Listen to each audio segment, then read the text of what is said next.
యెహోవా నీ దేశం నుండి, నీ బంధువుల నుండి, నీ తండ్రి ఇంటి నుండి బయలుదేరి నేను నీకు చూపించు దేశంలో అయితే అనేక సందర్భాల్లో మనం పరిచయమైన వాక్యమే. అయితే ఇక్కడ ఏముందంటే నీవు లేచి నీ దేశము నుండి అంటే ఇక్కడ దేశం అంటే ఏంటంటే దేశం అంటే మట్టి కాదు, మనుషులని. అయితే వాక్యం ఏ విధంగా సెలవిస్తుందంటే మట్టి నుంచి దేవుడు ఏం చేస్తుందంటే మనిషిని చేస్తూ వచ్చిండు, వాడు నాశకరం ద్వారా జీవాయుధం ఊపుతూ వచ్చిండు. అయితే చూడండి కీర్తన 2వ అధ్యాయం మొదటి చదవండి. కీర్తన 2.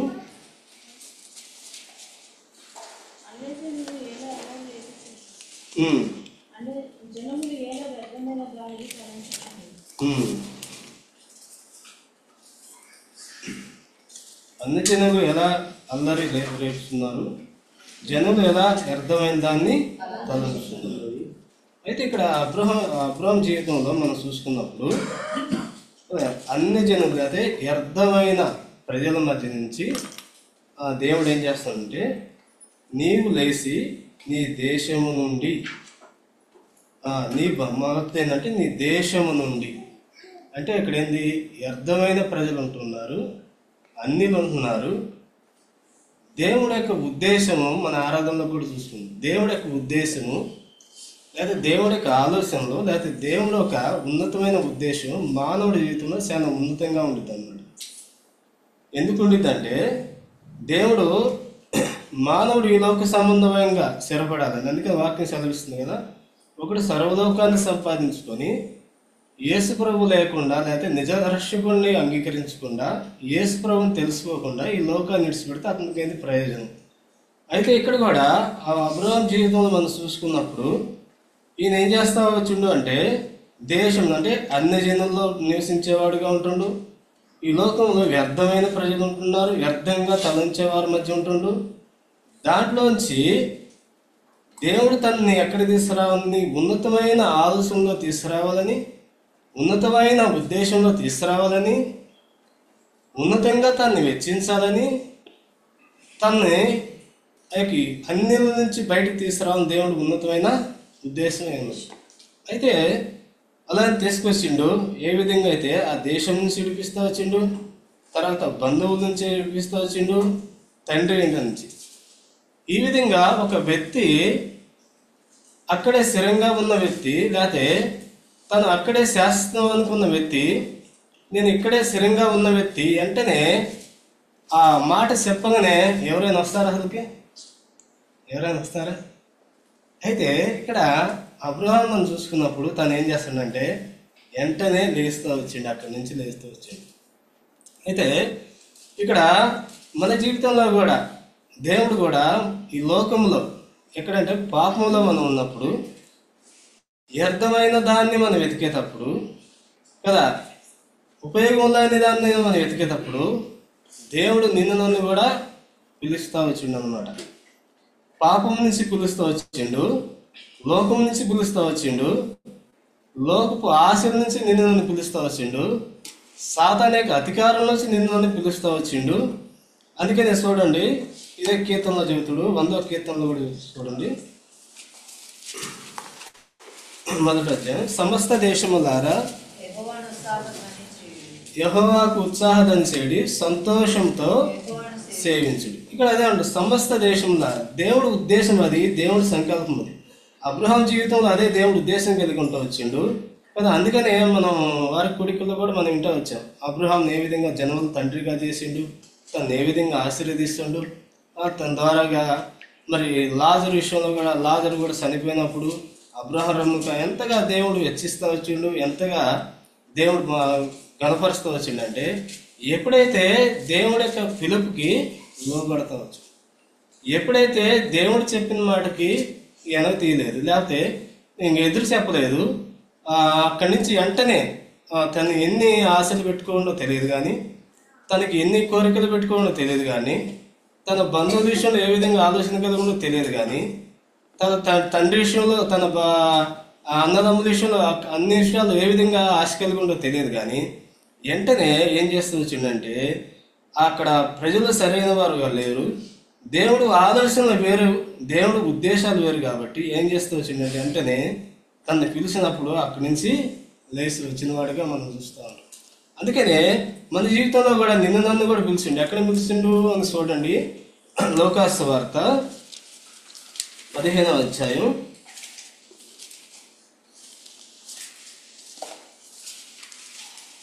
ఇక్కడ మనం తెలిసిన బాగా చిన్న కుమారుడు గురించి మనం తెలిసిందే.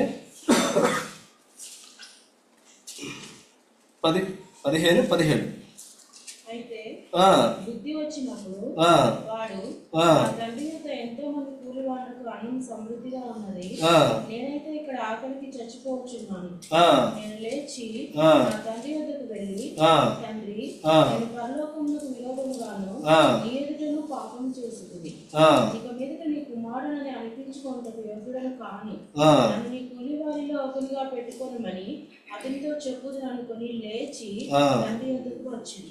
చూసామండి, ఇక్కడ మనం చూసుకున్నప్పుడు చిన్న కుమారుడు ఎక్కడి నుంచి పోయిండు? అబ్రహాము నేసితుల నుంచి దేవుడు పిలుస్తూ వచ్చిండంటే అన్ని జనుల్లో నుంచి, విగ్రహారాధన నుంచి, వ్యర్థమైన తలంచే ప్రజల్లో నుంచి అబ్రహాం దేవుడు పిలుస్తూ వచ్చిండు. ఆ తర్వాత ఇక్కడ చిన్న కుమారుడు ఎక్కడి నుంచి ఎక్కడికి పోయిండు అంటే ఉన్నతమైన ప్రదేశం, తండ్రి కాడ ఎంతో సమృద్ధి ఉంది, ఎన్నో సుఖాలు ఉన్నాయి, ఎంతో సంతోషం ఉంది, ఎంతో ఆనందం ఉంది. అక్కడ లేనిది అంటే ఏమి లేదు. అటువంటి ప్రదేశం నుంచి ఎక్కడ పోయిండు? మళ్ళా లోకంలోకి వెళ్ళిపోయిండు. లోకంలోకి వెళ్ళిపోయిన తర్వాత ఆ దేశంలో ఎంతో కరువు వచ్చేసింది, ఇబ్బంది పడతా వచ్చిండు, శ్రమ వచ్చేసింది. తర్వాత ఎవరు గుర్తొచ్చారంటే తండ్రి గుర్తొచ్చిండు. తండ్రి గుర్తొచ్చి మళ్ళీ ఏం చేసిండంటే తనకి బుద్ధి వచ్చింది. బుద్ధి వచ్చినప్పుడు మళ్ళా నేను లెగిసి నా తండ్రి వద్దకు. అబ్రహాం కూడా దేవుడు పిలిచినప్పుడు ఏం చేసిండంటే అక్కడి నుంచి లెగిసిండు, ఆ దేశం నుంచి లేచిండు, ఆ ప్రజల మధ్య నుంచి లేచిండు, అనేకమైన రకరకాల ప్రజల నుంచి లేచి దేవుడు చెప్పినట్టు చేస్తూ వచ్చిండు, బహుగా ఆశీర్వదించబడుతూ వచ్చిండు. మనకి ఎంతో మాదిరికరంగా అబ్రహాం గారు ఉంటా ఉండు. ఇక్కడ చిన్న కుమారుడు కూడా ఎక్కడి నుంచి తండ్రి కాంచి వెళ్ళిండు, లోకంలోకి వెళ్ళిండు, సమస్తం నష్టపరుచుకుంటూ వచ్చిండు, సమస్తం కోల్పోతూ వచ్చిండు. అస్మటి సమయంలో మళ్ళీ ఏమొచ్చిందంటే తనకి బుద్ధి వచ్చింది. అందుకని మన జీవితంలో కూడా దేవుడు మన జీవితం నుంచి ఏం కోరుకుంటుండంటే మనం ఎప్పుడు తనకి సమీపంగా ఉండాలని ఇష్టపడతా ఉండు, ఎప్పుడు తనకి మహిమకరంగా ఉండాలని ఇష్టపడుతుండు. మనకి లోక సంబంధమైన కాదు కానీ పరలోక సంబంధమైన కూడా ఇవ్వాలని ఆశిస్తూ ఉండు, తనకి మహిమకరంగా మనం ఉండాలని ఆశపడతా ఉండు. అందు నిమిత్తమై దేవుడు నిన్ను నన్ను కూడా ఏం చేస్తూ వచ్చిండంటే లోకం నుంచి విడిపిస్తూ వచ్చిండు, పాపం నుంచి విడిపిస్తూ వచ్చిండు. అందుకనే మన ఆది కాండంలో కూడా మనం చూసుకున్నప్పుడు కదా అవ్వ ఏం చేస్తూ వచ్చిందండి? వద్దన్న పని చేస్తూ వచ్చింది. ఏంది అంటే ఆజ్ఞ అతిక్రమిస్తూ వచ్చింది, దేవుడు వద్దన్న పని చేస్తూ వచ్చింది. దాని ద్వారా ఏమైంది అంటే వ్యర్థమైన దాన్ని తలంచింది, అయితే వ్యర్థమైన దాన్ని తీసుకుంటూ వచ్చింది. దాని ద్వారా ఏమైందంటే దేవుడికి దూరస్తులు అయిపోతూ వచ్చారు. దేవుడికి సమీపంగా ఉండాలని దేవుడు ఇష్టపడుతున్నప్పుడు దేవుడికి దూరస్తులు అయిపోతూ వచ్చారు. అయితే మన జీవితంలో ఆ విధంగా ఉండకూడదని నీ జీవితంలో నా జీవితంలో ఏం చేస్తూ వచ్చిందంటే మరొక సంవత్సరాన్ని పొడిగిస్తాను వచ్చిండు కదండి.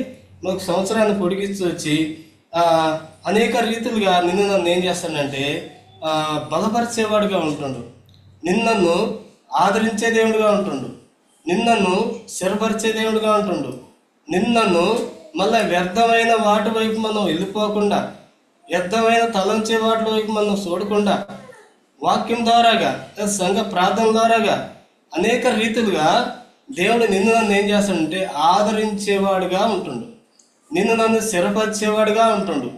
ఎందుకు అంటే దేవుడు ఇచ్చేది శాశ్వతమైనది, దేవుడు ఇచ్చేది నిత్యం ఉండేది, దేవుడు ఇచ్చేది వాడబారంది. ఈ లోకంలో ఏదున్నా కానీ కదండి, ఈ లోకంలో ఎన్నున్నా కానీ ఏమైపోతాయి? ఒకప్పటికి వ్యర్థం అయిపోతాయి. అందుకే ప్రసంగి గారు కూడా అదే అంటాడు కదా మొదటి అధ్యాయంలో, వ్యర్థము సమస్య అన్ని అనిపించినాక ఏమంటండి ఇప్పుడు వ్యర్థము అయితే దేవుడు మన జీవితంలో ఏం చేస్తాడండి ముందుగానే నేర్పిస్తాడు కదండి. ముందుగానే దైవ సేవకుల నుంచి ముందుగానే మనకి అనేకమైన విషయాలు నేర్పిస్తాడు. ఎందుకంటే శాశ్వతమైన ఆ యొక్క పరలోకములో మనం ఉండాలని, శాశ్వతమైన లోకములో మనం ఉండాలని నిన్ను ఏం చేస్తాడంటే సిద్ధపరుస్తుండు. అందుకని ఈ సంవత్సరం అంతట్లో కూడా మనం చేసిన ప్రార్థనలు కావచ్చు, సంఘ ప్రార్థనలు కావచ్చు, అనేక రీతిలుగా దేవుడు నిన్నను ఏం చేస్తుండంటే బలపరుస్తూ వచ్చిండు, నిన్నను స్థిరపరుస్తూ వచ్చిండు. నీ మీద ఆయన మన జీవితంలో ఆయన ఉన్నతమైన ఆలోచన కలిగి జీవిస్తాడు. అందుకనే మన జీవితంలో ఏ విధంగా ఉంటున్నాం, ఇటు చూడండి సంవత్సరం గడిచిపోతూ ఉంది, అలా దినాలు ఎంతో భయంకరంగా ఉంది. అందుకనే చిన్న కుమారుడి జీవితం చూసుకుంటే సమస్తం కోల్పోవడం చూడు. అక్కడి నుంచి ఏం చేసిండండి, లేచిండు. ఎక్కడికి వచ్చిండు? తండ్రి కాడికి వచ్చిండు.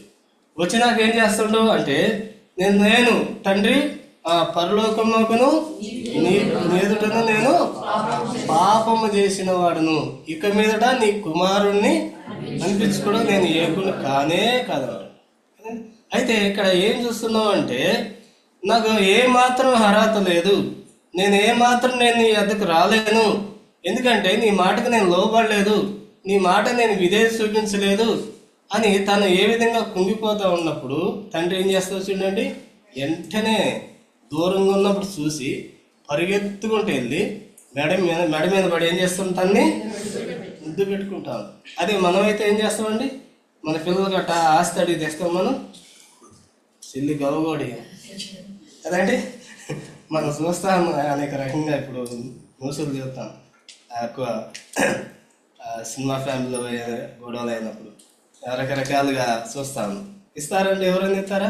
నేను కష్టపడ్డాను అంటారు, లేకపోతే నేను ప్రయాసపడ్డాను, నేను కష్టపడి నేనేం చేశాను, సంపాదించాను, ఇది నాది, ఇది నా సొత్తు అంటాం.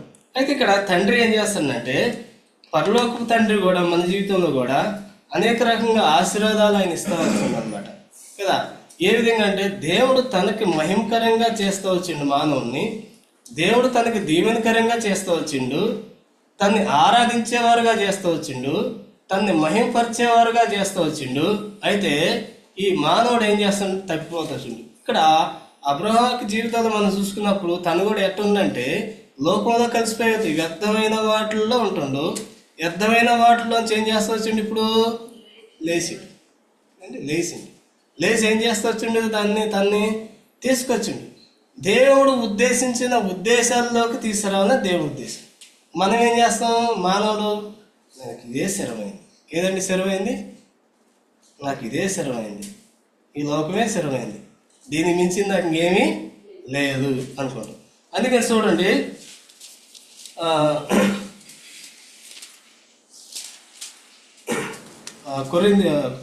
రెండో కొరింథీయులకు రాసిన పత్రికలో కూడా ఇక్కడ మనం చూడవచ్చు యేసుక్రీస్తు ప్రభువారు ఆయన ఏ విధంగా మన జీవితంలో ఆయన కార్యం చేస్తూ వచ్చాడని చూసుకోవచ్చు. 8వ అధ్యాయం 2 కొరింథీయులకు రాసిన పత్రిక 8:9.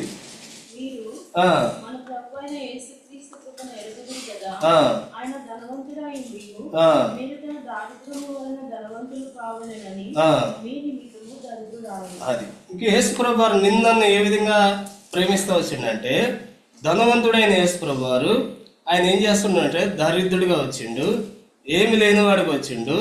సమస్తం ఆయన మహిమ సింహాసనం అయితే ఆ పరలోక రాజ్యము శాశ్వతమైన రాజ్యాన్ని ఆయన విడిచిపెట్టేసుకొని నీ కోసం నా కోసం ఏం వచ్చిందండి, ఏమి లేనివాడికి వచ్చిండు, దీనుడిగా వచ్చిండు, దరిద్రుడిగా వచ్చిండు. నిన్ను నన్ను ఆత్మీయ ధనవంతులుగా చేయడానికి, లేకపోతే ఈ లోకంలో నిన్ను కూడా ఉన్నతమైన స్థానంలో ఉంచడానికి అబ్రహాం ఏం తక్కువ చేసిండా, పిలిచింది తక్కువ చేసిండా, ఎక్కడైనా తక్కువ ఉందా? జనముల తండ్రిగా చేస్తూ వచ్చిండు, ఉన్నతమైన స్థానంలో ఉంచుతూ వచ్చిండు. నిన్ను నన్ను కూడా అన్ని నిమిత్తమే దేవుడు రక్షిస్తూ వచ్చిండు. ఎక్కడి నుంచో రక్షించుండు అంటే లోకం నుంచి విడిపిస్తూ వచ్చిండు, పాపం నుంచి విడిపిస్తూ వచ్చిండు. యేసుక్రీస్తు ప్రభువారు ఎక్కడి నుంచి అంటే పరలోకం నుంచి వచ్చిండండి. ఆయన శాశ్వతమైన దేవుడు, ఆయన ప్రేమ గలవాడు.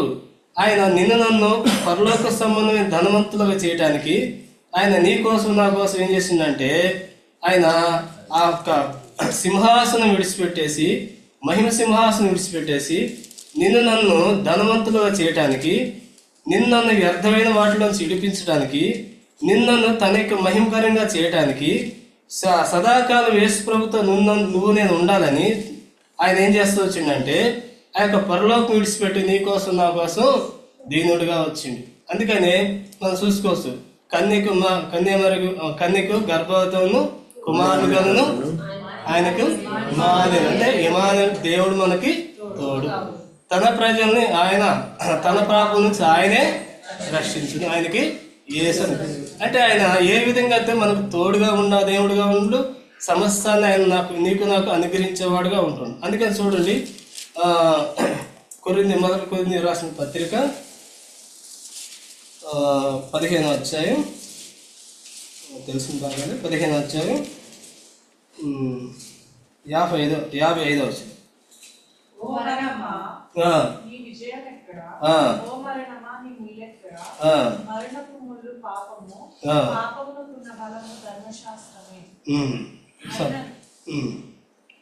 అయినను మన ప్రభువైన యేసుక్రీస్తు మూలముగా మనకు జయము అనుగ్రహించుచున్న దేవునికి స్తోత్రము కలుగును గాక.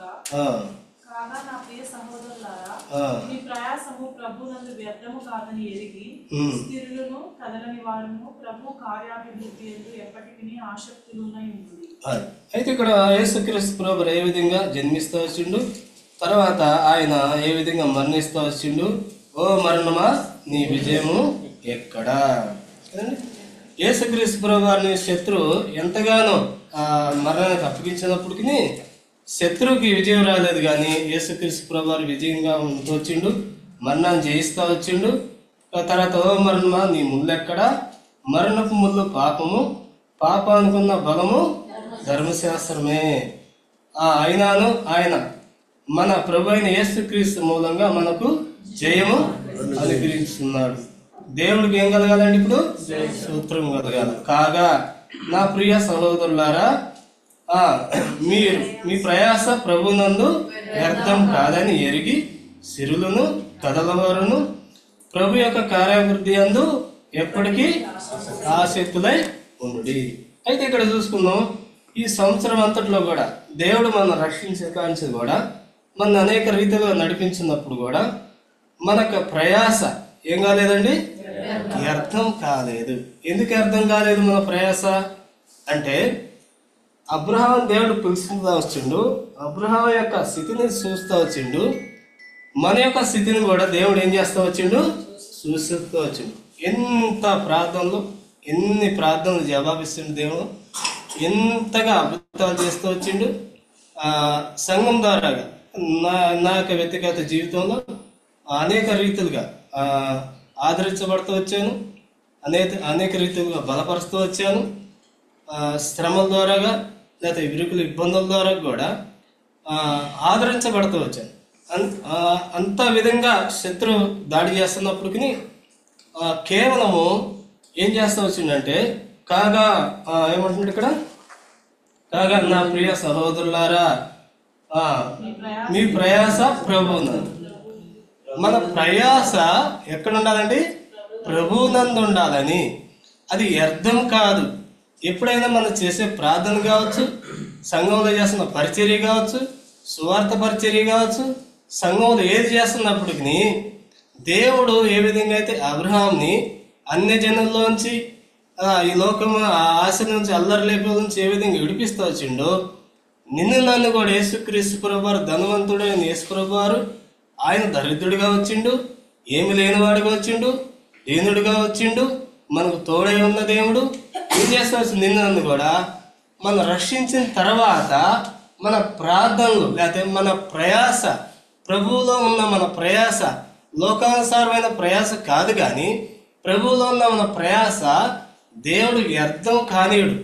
అంతేకాదు కానీ నిన్ను ఏం చేస్తాడంటే సంఘములో స్థిరులుగా ఉంటుండు, కథల వారిగా చేస్తాడు. ప్రభు యొక్క కార్యాభివృద్ధి అందు ఏం చేస్తాడంటే నిన్ను ఆసక్తి కలుగు చేస్తా వచ్చిండు. అయితే నిన్ను బలవంతులుగా చేస్తుండే కానీ, నిన్ను ఆదరించేవాడుగా ఉంచుతుండే కానీ, నిన్ను ఏం చేస్తుందంటే మన శ్రమను బట్టి, మన కష్టాలు బట్టి, మన నిట్టూరును బట్టి దాంట్లోంచి నిన్ను ఏం చేస్తుండే ఆదరించేవాడిగా ఉంటుండే కానీ నిన్ను చెదరగొట్టేవాడిగా లేకపోతే సాధన యొక్క శోధనకి తప్పిపోయేవాడుగా నిన్ను చేయలేదు. అందుకనే ఈ సంవత్సరం అంతట్లో అనేక రీతులుగా దేవుడు నిన్ను ఏం చేస్తాడండి? మన ప్రయాస ప్రభునందు అర్థం కానే కాలేదు. ఏ రోజైనా అర్థమైందా? ఏ రోజైనా అనేక కొన్నిసార్లు ప్రార్థనకి గట్టు సమస్యలు ఉన్నప్పుడు, కష్టమైన పరిస్థితులు ఉన్నప్పుడు కొంత లేటుగా వచ్చింది. కొన్నిసార్లు ఏం చేస్తాం, దేవుడు వెంటనే జవాబిస్తాడు, వెంటనే మేలు చేస్తాడు. ఎందుకు ఇది? ఈ ప్రయాస ఎక్కడిది ఇది అంటే ప్రభువునందు ప్రయాస. ఇది ఎక్కడున్నదంటే పరలోక సంబంధమైంది, ఇది శాశ్వతమైంది. కాబట్టి శాశ్వతంగా ఉన్న దేవుడు యేసుక్రీస్తు ప్రభువారు చూస్తుండు కాబట్టి, ఆయన వింటుండు కాబట్టి ఈ ప్రయాస ఈ లోక సంబంధం కాదని తెలిసి ఎరిగి ఏం చేస్తాడంటే ప్రతి ప్రార్థనకి ఏం చేస్తాడు, మనకి జవాబిస్తాడు. జవాబిచ్చి నిన్న ఏం చేస్తాడు, స్థిరంగా ఉంచుతుంది. ఎక్కడ ఉంచుండే స్థిరంగా? లోకంలో కూడా ఉంచుతుంది. నన్ను పోషించట్లేదా? తర్వాత సంఘంలో ఏం చేస్తాడండి, నిన్ను స్థిరంగా ఉంచుతుంది. సువార్త పోయినప్పుడు నేను అసలుకి ఎంతగా గమనించానంటే, చూడండి, అంకుల్ ప్రార్థన చేస్తూ ఉంటాడు, సహోదరులు ప్రార్థన చేస్తూ ఉంటారు. సువార్త పోయినప్పుడు పరిశుద్ధాత్మ కాపుదల చూస్తున్నాం. ఏంటంటే ఎంత భద్రత ఉంటుంది, ఎంత క్షేమం ఉంటుంది అంటే ఈ ప్రయాస ఎక్కడి నుంచి వస్తుందండి? ప్రభునందు. ఎప్పుడైతే ప్రభువులో ఉంటున్నామో, ఎప్పుడైతే నమ్మకంగా ఉంటున్నామో, ఎప్పుడైతే యథార్థంగా ఉంటున్నామో, ఎప్పుడైతే ఆయన్ని సేవించే వరకు ఉంటున్నామో, ఎప్పుడైతే ఈ లోకం శాశ్వతమైంది కాదు పరలోకం శాశ్వతమైంది అనుకుంటున్నామో, అనారోగ్య పరిస్థితి ఉన్నా, ఏ పరిస్థితి ఉన్నా ఏంది ప్రార్థన చేయాలా? ఒకరు సమస్య వచ్చినప్పుడు అందరూ వేకించి ప్రార్థన చేయాలా? అందరూ కలిసి ప్రార్థన చేసినప్పుడు శత్రు కార్యాలను లయపరచబడతాయి అని గ్రూపుల ద్వారాగా అనేక రీతులుగా ఈ సంవత్సరం అంతా ఏం చేస్తాడండి, మన ప్రయాస వ్యర్థం కానే కాలేదు. వ్యర్థం కాలేదు, దేవుడు జవాబిస్తాడు. ఆ తర్వాత ఏం చేస్తాడు, నిన్నను స్థిరంగా ఉంచిండు, నెమ్మదిస్తుండు, సమాధానిస్తుండు, ఆదరిస్తుండు, ధైర్యపరుస్తుండు. అబ్రహాము పిలిచిన దేవుడు నిన్ను కూడా ఎక్కడి నుంచి పిలిచిండు? లోకం నుంచి పిలిచిండు, పాపం నుంచి పిలిచిండు. ఇప్పుడు పిలిచిన తర్వాత అనేక రీతిలో మళ్ళా మన లోకంలోకి పోకుండా చిన్న కుమారుడు ఏ విధంగా సమకూర్చబడుతూ వస్తుండో నిన్ను కూడా ఏం చేస్తాడండి, వాక్యం ద్వారా, కేవలం దేని ద్వారాగా? వాక్యం ద్వారాగా, వారి కుడికల ద్వారాగా నిన్ను ఏం చేస్తుండండి, సమకూరుస్తూ వచ్చిండు. వారి కోడికల్లో మనం చూస్తాము. ఏ విధంగా చూస్తామండి? అనేక రీతులుగా మనకి కుటుంబ విషయంలో, వ్యక్తిగతంగా, సంఘముగా మనం ఎట్టుంటున్నాం, మన పరిస్థితి ఏంది, అన్ని విధాలుగా వాక్యం మనకు వస్తూనే ఉంది. ఆల్రెడీ క్రిస్మస్ వాక్యం కూడా వచ్చేసింది ఏదండి, క్రిస్మస్ వాక్యం కూడా వచ్చేసింది. అన్నీ దేవుడు తన మహాకృపను బట్టి, తన దయను బట్టి, తన సంఖ్యలు బట్టి నిన్న ఏం చేస్తాడండి, మనం స్టార్లు పెట్టుకుంటాం. మరి ఎందుకు పెట్టుకో? బైబిల్లో పెట్టుకోలేదు, రాశారు. అది జ్ఞానులు పెట్టారా పోయి దేవుణ్ణి ఆరాధిస్తూ వచ్చారు. నేను అనేక సందర్భాలు చదువుకున్నా కానీ ఆ వాక్యం అంకుల్ ఆ రోజు చెప్పినప్పుడు నాకు నిజమే కదా ఇది కదా. అది చాలా మంది సువార్త చేసేటప్పుడు పర్మిషన్ కదా, చాలా పర్మిషన్ తీసుకొని బహిరంగ సువార్త. ఆ రోజు వాక్యం చెప్పినప్పుడు మనకెవరు పర్మిషన్ ఇచ్చారండి? మనకెవరు ఇచ్చారు? మనకి ఇచ్చిన దేవుడే. ఎందుకు అంటే మన ప్రయాస ఎవరిలో ఉంటుంది కదండి. కొద్దిమంది అయినా కానీ యథార్థంగా నడిపించే నాయకులు, సేవకులు ఉన్నారు కాబట్టి, ఆత్మ సంబంధించిన సేవకులు ఉన్నారు కాబట్టి ఈ ప్రయాస అనేది స్థిరంగా ఉంటుంది, కథలుగా ఉంటుంది. అది ఎక్కడ ఉంటుంది? ప్రభు యొక్క కార్యాభివృద్ధి అందు. సంవత్సరం అంతా ప్రభు యొక్క కార్యాభివృద్ధి మనం చూసాం లేదా? ఎంత మేలు చేస్తూ వచ్చిండు. అందుకని నిన్న కూడా ఆయన ఏం చేస్తూ వచ్చిండంటే, ఆయన ధనవంతుడే ఉన్న ఆయన దరిద్రుడిగా వచ్చిండు, ఏమి లేనివాడిగా వచ్చిండు, దీనుడిగా వచ్చిండు. నిన్నను శాశ్వతమైన లోకంలో ఉంచాలని చూస్తాం. అందుకని చూడండి, కీర్తన 145.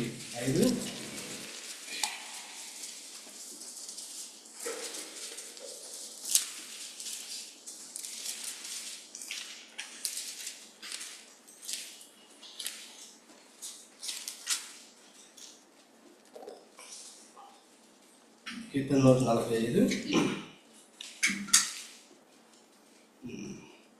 12 వచ్చింది. దయచేసి చదవండి.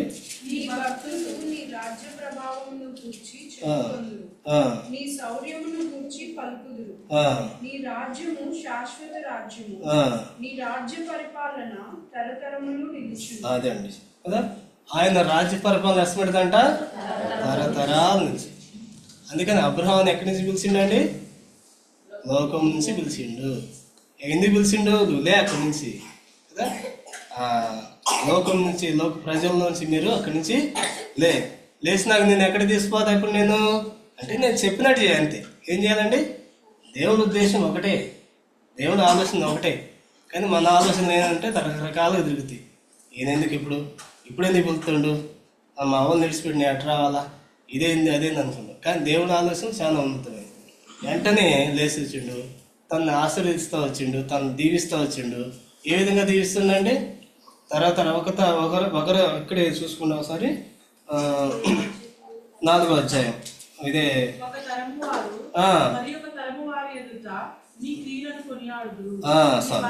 కాదండి.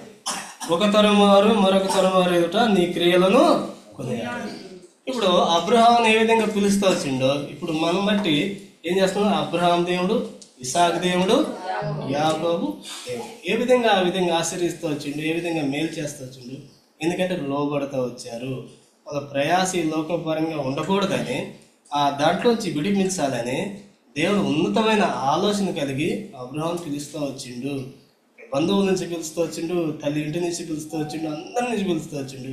నిన్ను నన్ను కూడా లోకం నుంచి యేసు ప్రభువుని పిలుస్తూ వచ్చిండు. ఆయన మానవుడుగా శరీరం ధరించుకొని ఈ లోకానికి వచ్చిండు. కన్యమరి గర్భం ద్వారా జన్మిస్తూ వచ్చిండు. ఆయన నీకు నాకు తోడు ఉంటుండు, నిన్ను ఆదరించేవాడుగా ఉంటుండు, నిన్ను బలపరిచేవాడుగా ఉంటుండు. ఎందుకంటే ఆయన రాజ్యం శాశ్వతమైంది, ఆయన రాజ్యం అంతం లేనిది. ఆ రాజ్యంలో నువ్వు నేను ఉండాలని ఏం చేస్తా వచ్చిందండి? నిన్ను కదా మన ప్రయాస ఎక్కడండి లోక సంబంధమైన ప్రయాస కాదు అని ప్రభువులో మన ప్రయాస చేస్తూ వచ్చిండు. సిరులుగా చేస్తూ వచ్చిండు, నిలకడగా ఉండేవాళ్ళుగా చేస్తూ వచ్చిండు. అనేక రీతిలుగా నిన్ను ఏం చేస్తుందంటే బలపరుస్తూ వచ్చిండు, ఆదరిస్తూ వచ్చిండు. మన యొక్క వ్యక్తిగత జీవితాల్లో ఏ విషయాల్లో మనం తప్పిపోతాం. నాకు అబ్రహాం చూసినప్పుడు ఏ విధంగా తను వెంటనే లోబడుతూ వచ్చిండు, వెంటనే తను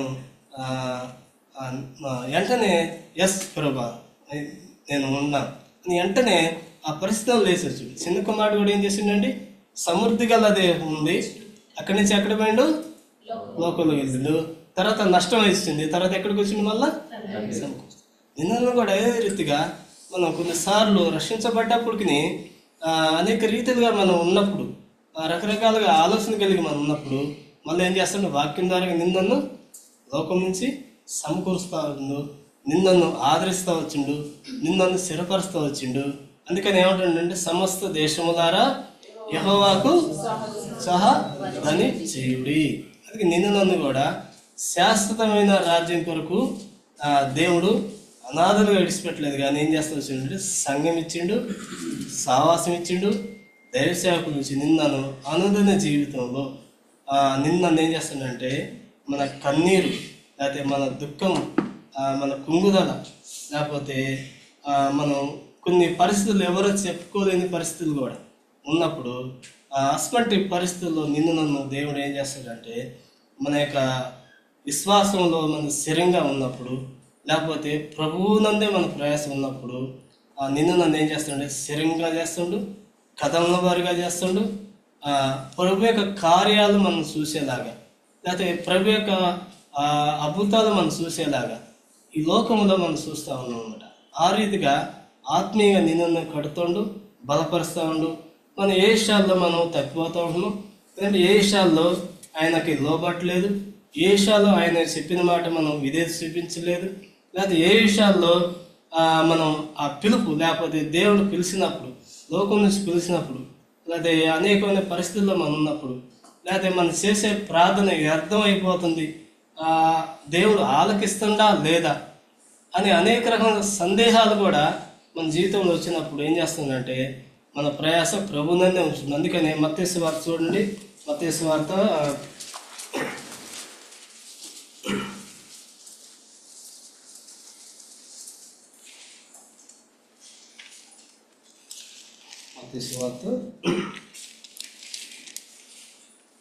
11వ అధ్యాయం 28వ అధ్యాయం.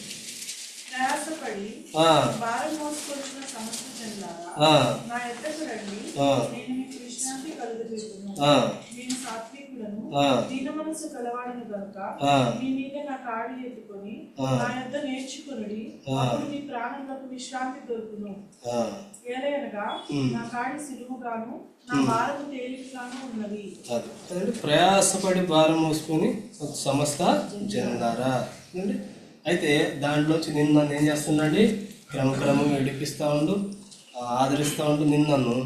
ఇప్పుడు మన ప్రయాస ప్రభు నందు ఉండేలాగా ఆయన నేను సాత్వికుడును దేని మనసు గలవాడిని కనుక మీ మీద నా కాడెత్తుకొని నా యొద్ద నేర్చుకోండి. అందుకని ఏం చేయాలండి, అందుకని అంకుల్ చెబుతూ ఉంటాడు, మా పిల్లలకు కూడా అనేక రీతులు చెబుతూ ఉంటాడు,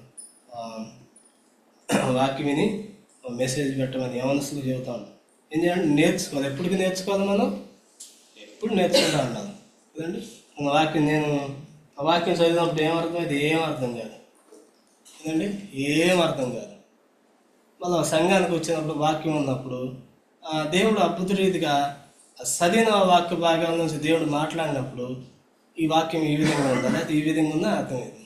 అందుకనే నేర్చుకోవాలి. ఎప్పుడు నేర్చుకోవాలండి, ప్రతి విషయంలో నేర్చుకునే వారంగా ఉండాలా, దేని మనసు కలిగిన వారం ఉండాలిగా, నమ్మకంగా ఉండేవారిగా మనం వాక్యం నేర్చుకున్నప్పుడు మన జీవితాలు ఏ విధంగా ఉండాలంటే, ఏదైనా నా కాడి సులువు నా భారం ఎట్లుంటుందండి, తేలిక. అదే యేసు ప్రభుని సేవించడం లేకపోతే యేసు ప్రభు వెంబడించడం ఎట్లుంటుందండి, తేలిగ్గా ఉంటుంది. లేకపోతే కొన్ని లోక సంబంధంగా ఉంటే అది ఎట్లంటే భారంగా ఉంటుంది. అందుకని ప్రయాసపడి భారం మోసుకుంటూ సమస్త జనులారా అంటే దాంట్లోంచి నిన్ను నన్ను ఏం చేస్తూ వచ్చుంటే ఆయనకి మహిమకరంగా చేస్తూ వచ్చుండు, ఆయనకి దీవెనకరంగా చేస్తూ వచ్చుండు, ఆయన గణపరిచే వరకు చేస్తూ వచ్చుండు. అందుకని ఇక ఉదయం మధ్యాహ్న కాల సమయంలో నేను దేని విషయంలో నేను నా ప్రయాస ప్రభు నందు ఉంటుందా లోకంలో ఉంటుందా, దేవుడి ఉద్దేశం ఏంది అంట, లేకపోతే దేవుడి యొక్క ఇష్టమేంది, లేకపోతే ఏ విధంగా నా నుంచి దేవుడు ఆశపడుతుండు, లేకపోతే ఏ విధంగా నేను నేర్చుకోవాలా, లేకపోతే నేర్చుకొని నేను స్థిరంగా ఉండాలని, లేకపోతే కదలకుండా ఉండాలని, లేకపోతే ప్రభు యొక్క కార్యాభివృద్ధి అందు ఎప్పుడు నేను ఆసక్తి కలిగి ఉండాలని ఆయన నీకంటే నాకు కొంచెం ఇష్టపడతా ఉన్నాడు. ఈ మధ్యాహ్న కాల సమయంలో అటువంటి అనుభవం లేకపోతే, అటువంటి అనుభవం లేకుండా మన ప్రయాస ఈ లోక సంబంధంగానే ఉంటే, లేకపోతే మన ప్రయాస అన్ని జనుల వల్ల వ్యర్థంగా ఉంటే, అది దాని విషయంలో కదండి ఎన్ని సంవత్సరాలు గతించిపోయినా కానీ అది ఏ విధంగా ఉంటుందంటే మన ప్రార్థనకి సరైన రీతిలో జవాబు రాదు. మనం ఎంత ప్రయాసపడ్డా ఎంత కష్టపడ్డా కానీ ఎన్ని చేసినా కానీ లోక సంబంధంగా ఎన్ని ఉన్నప్పటికీ అవన్నీ ఏమవుతాయండి, అన్నీ వ్యర్థమే. కాబట్టి నిజమైంది శాశ్వతమైంది వాడబారింది ఏంటంటే ప్రభువులో మనం ఉన్నప్పుడే, ప్రభు నందు మన ప్రయాస ఎప్పటికీ అది వ్యర్థం కానే కాదు. ఆ రీతిగా మధ్యాహ్న కాల సమయంలో మనం పరీక్షించుకుందాం, ఎగువ రీతిలో బలలో పాల్గొందాం. దేవుడి వాక్యాన్ని దీవించి ఆశీర్వదించాలి.